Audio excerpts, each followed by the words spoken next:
Karaniwan sa mga nakapaligid sa atin ay sobrang bilis talaga manghusga.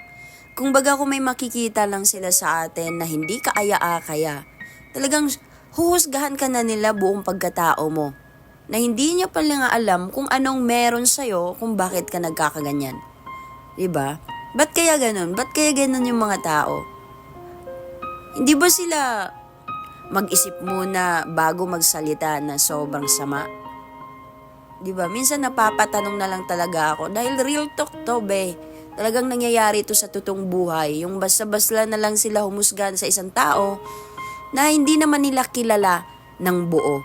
Kaya ikaw, kung naranasan mo man na hinusgahan ka ng ibang tao at alam mong hindi totoo yon, alam mo sa sarili mo, pabayaan mo. Pabayaan mo sila.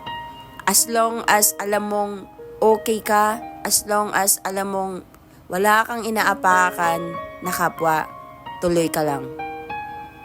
Dahil wala naman silang magagawa. Kundi manahimik na lang. Tandaan mo yan.